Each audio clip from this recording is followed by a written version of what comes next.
Assalamu alaikum wa rahmatullahi wa barakatuh. Welcome guys to the Sayun University College of Distance Learning, Distance Education, as if you want to say. I'm going to be with you. I am Abdالكريم بامدحج. I'm going to be with you in this course, basic writing skills. Okay, let's get inshallah start with the first unit. The first unit is about the architecture of a paragraph. First of all, we are going to talk about the architecture of the paragraph itself. The paragraph itself depends on the sentence, and the sentence depends on the word. From the sentence structure, story is a visual, schematic, and for construction, clear, unified academic prose. As you see here in the diagram here, the basic is the top here. We have the topic sentence. In the topic sentence, we have the topic and the controlling idea.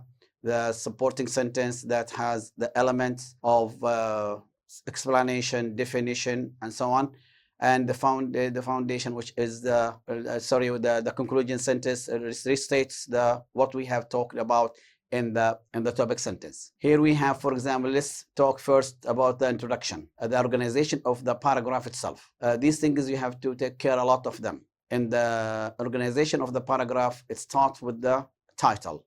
We should have a title for the paragraph, and then we have the margins. These things are very important, and then we go to the double spacing, and the last one is the indent.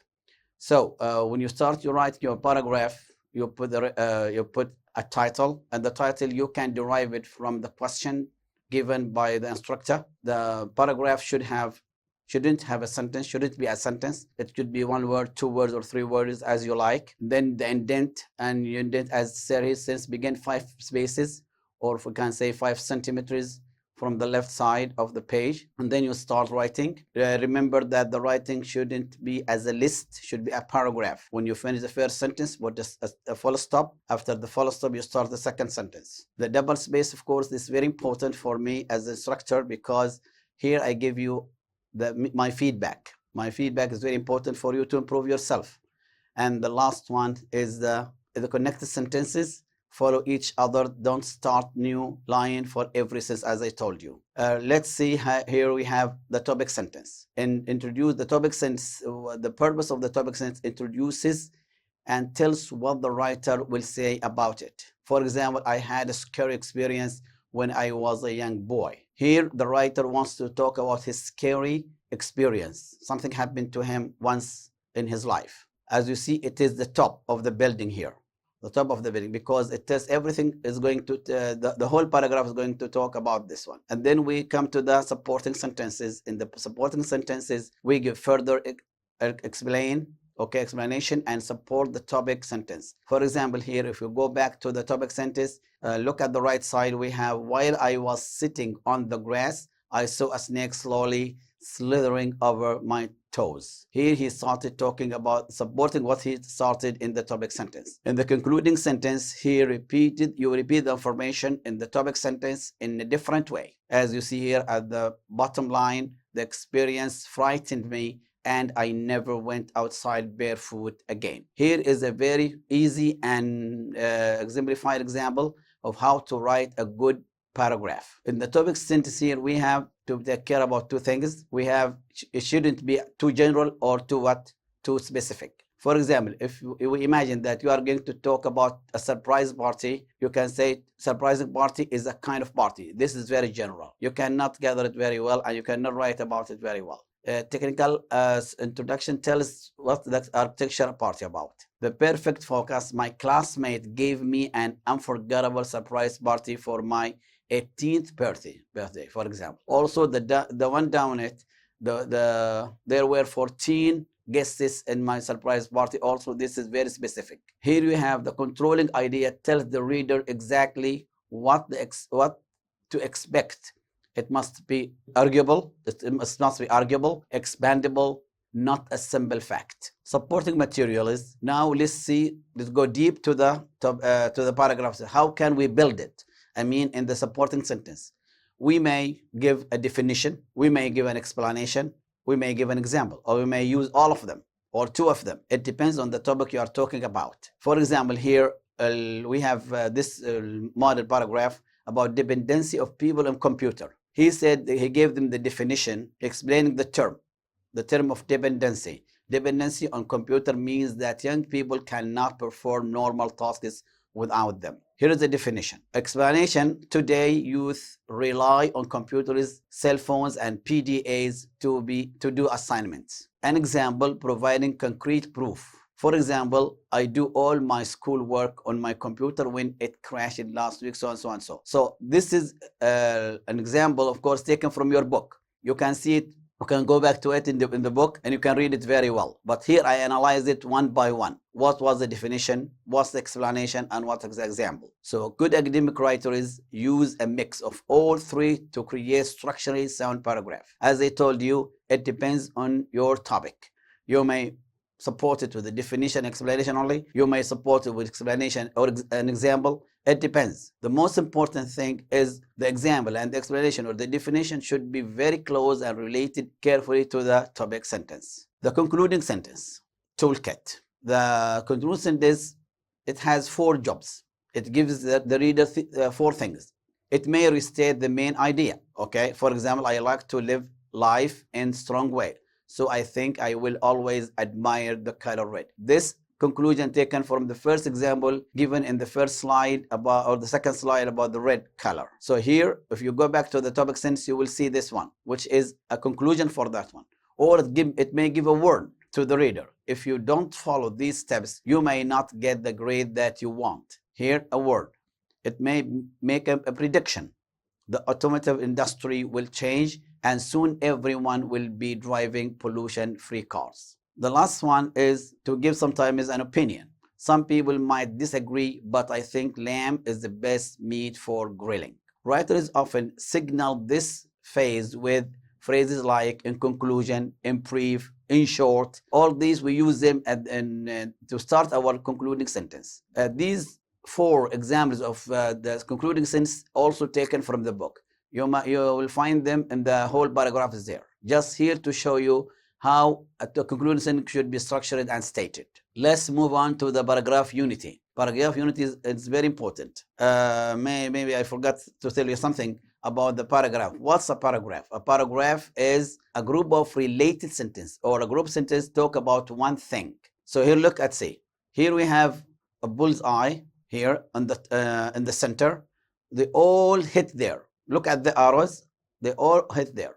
The bullseye here having the controlling idea or the main idea. Macarena is generous. Also, this is a paragraph taken from the book. He talks about his mother, I think. Okay, she is talking about her mother, how generous she is. So here, when she started talking about this, she supported her sentences or her paragraph actually. She lets travelers stay in her home. She sends money to her family.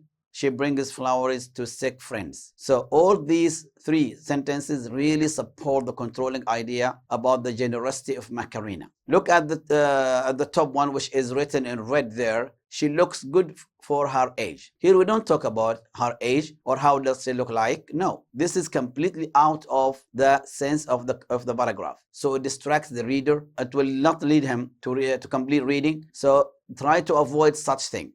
Always put your support sentence that really support your topic sentence. The core rule here, a paragraph has a unity only when all sentences support a single idea. This you have to be very careful about. If a sentence does not hit the bull's eye, it breaks the structural integrity and must be removed. That's why we don't submit our paragraph as soon as we finish. No, we have to follow the steps. But the writing itself or the basic writing skills is a process. And the process here we have to start the draft, the free writing, the brainstorming, the gather the information. And before we submit our last version of our writing, we have to go through it and to exclude every single sentence that does not hit the support or really talk about the topic sentence. Paragraph coherence also. So after we talk about unity, let's come to the coherence. Organizing the details logically. The one we talked about the unity, maybe it's a little easier because the sentences there, they see them easily. They talk about the idea what we have talked about. But the coherence here is very important also. And it sometimes flown away from our minds when we write. So we have to organize our paragraph as number 1, time. or organizing them by chronological events. This one especially when we talk about the process paragraph, for example, or example paragraph, or mostly narrative paragraph. So we have to organize or to order our sentence or the paragraph is as I say chronologically. Path 2 about space. Here we use in the descriptive, organizing by physical location. When you drive into the airport on your right or on your left, also when we start talking about or describing something, we have to be very careful when you start describing. Either we describe from the beneath, okay, to the horizon, or the vice versa. We start from the horizon to the beneath here next to us. Don't try to scatter the sentence. We start the middle and then go back to the end and then come back to the front. No. The last one is path 3, order of importance. You may talk about especially in opinion, you may talk about many ideas in your opinion is paragraph. So here you have to decide either to start with the most important or the least important. Okay, this is a very important thing to create coherence in the paragraph. There are two things we have to take a lot about it, which is unity and coherence. Coherence means the supporting details are organized so that information hold together predictably. So it means that when I start to reading your paragraph, for example, I am reading sentence number 3 quickly, I predict what you are going to say in paragraph or in your sentence number 4. This is here you create a coherent paragraph. Let's see now the basic cell or the cell for the paragraph. What is the cell of the paragraph? The sentence. How we structure a paragraph. Number 1, we start a paragraph, or sorry, a sentence, subject plus verb plus complete idea. Here we have a simple sentence. Of course, this kind of sentences could be ended with period, question mark, or exclamation mark. It depends on the sentence. Of course, we start the sentence with a capitalized first letter. We have a capital letter. For example, subject block. Okay, what we tells who or what. Fatima smiled. So here we have Fatima as a subject. The hungry kitten is a subject, and ran is a verb. Verb block refers to action or state, indicates tense. Fatima smiled. So the smiling of Fatima was in the past. How do we know it? From the verb. My brother studied hard. Both of these verbs were what? In the past. So in brief, so the sentence is made up of a subject and a verb and should have a meaning at least. Next structure, diagnostic one. Here we talk about the problem that we may occur or we may create in our sentence. Number 1, fragment sentence. Fragments, missing parts. Something missing a subject or a verb. When we start writing our paragraph, we say, for example, I like Karim, or I like Seun, I like this Minneapolis. Directly, we start with the verb in the second sentence without taking care of the subject. Because in Arabic there, we have something hidden subject. But in English, there is no hidden subject. There should be what? Clear. So look at the cure one. This is the correct. I like Minneapolis is a clean city. No, this is not acceptable. The cure, I like Minneapolis, it is clean city. So after the sentence, I like Minneapolis, I put full stop, and then I start with the subject, it is a clean city. Here we have also another one, run-on sentence, which is really, we face a lot of the students, they commit these mistakes. So try to get rid of them to avoid having them in your paragraph. Sometimes two sentences merge without correct punctuation. Okay, so we have fused parts. The run-on sentence is not a good thing you have in your sentence, on your paragraph. Number 1, for example, I received a letter. It was from my sister. This is two sentences. They have a subject, they have a verb. The subject is I, the verb is received. In the second sentence, it, the subject, was is the verb, but still incorrect. Why? Because if you notice at the end of this first sentence, I received the letter, there is no punctuation mark. How can I put two sentences without any kind of punctuation or any linking words? So it could be cured in one of two ways. Cure number 1, by splitting them. I received the letter, it was from my sister. So there is a full stop there. Or cue number 2, connect.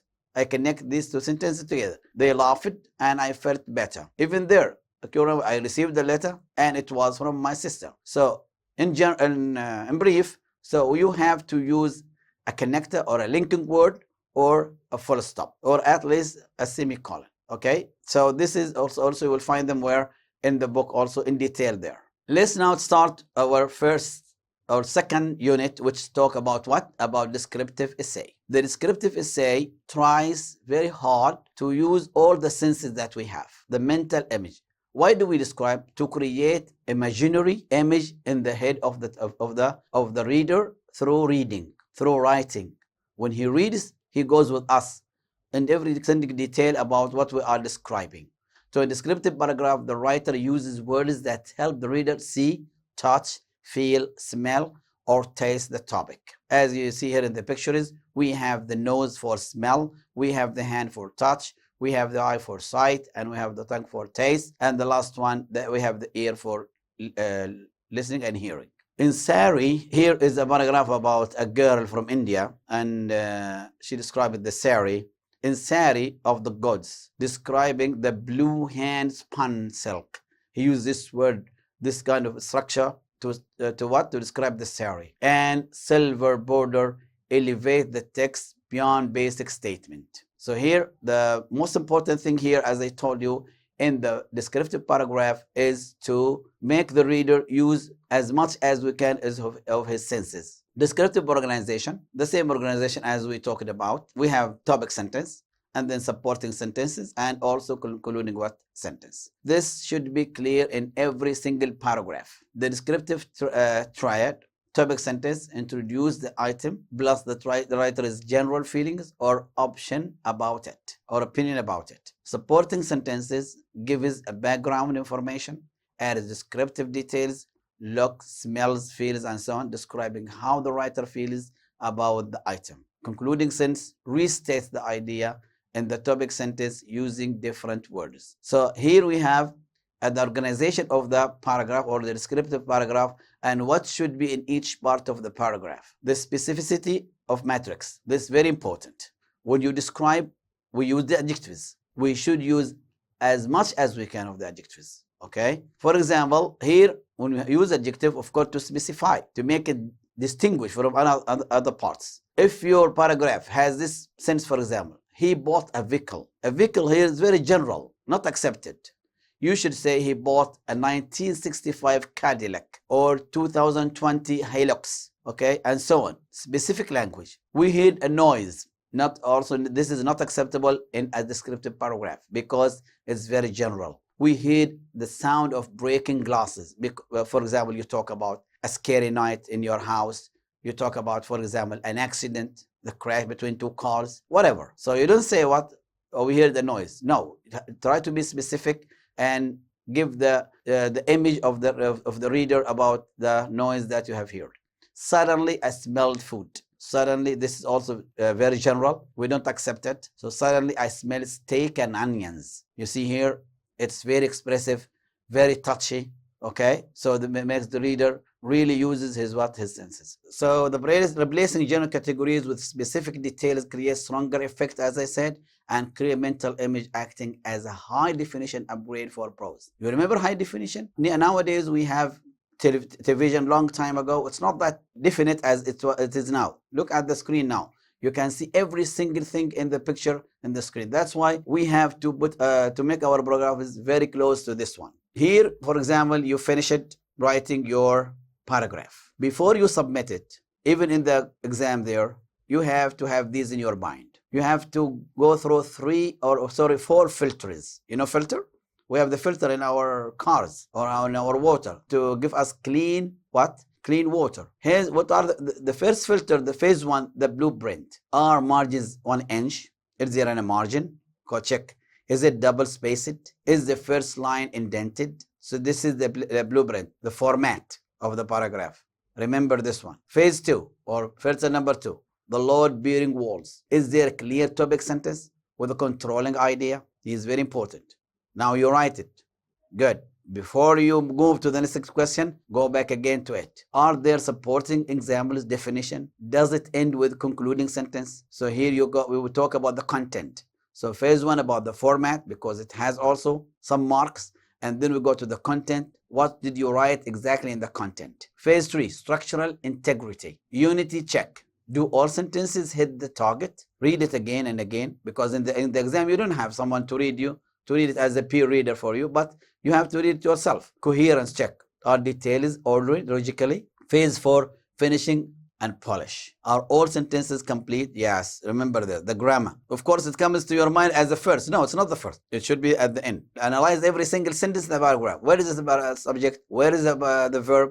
Does it give an idea or not? Have fragments and run-on sentence being fixed? Because here we have a lot of students, unfortunately, they use punctuation marks randomly. They don't know exactly how, when and what and where to use them. That's why sometimes they put full stop in the place where should be a comma and so on. So you have to be very careful. All general words, replace it with specific language. Yes. Remember the sentences, especially in descriptive one, that should be very specific. The last one here, we have great writing is engineered, not just imagined. Engineering. You know, engineering means that you start from the beginning. You have to take care of every single point. Those who wants to build a house, they start thinking about the basement, what to put in the basement, how tall, how high, how wide, all these things, and then they come to the first floor and so on to the top, okay, or the roof. Your sentence should be written and built like this one. By mastering the mechanics of sentence structure, enforcing paragraph unity, and carefully selecting specific details, you construct ideas that stand the test for a time. A blank page isn't an obstacle. It is your foundation. Don't worry about the blank page. You can fill it. You can put what you have in your mind to express your ideas, to tell people about your writing, because writing is creative. You create something, people will like it and will continue being it. Thank you very much for following me in this session in the first 2 units about the structure of the paragraph and the sentence, and the first type of the paragraph, the descriptive thinking. Thank you very much. See you in the next session. Bye.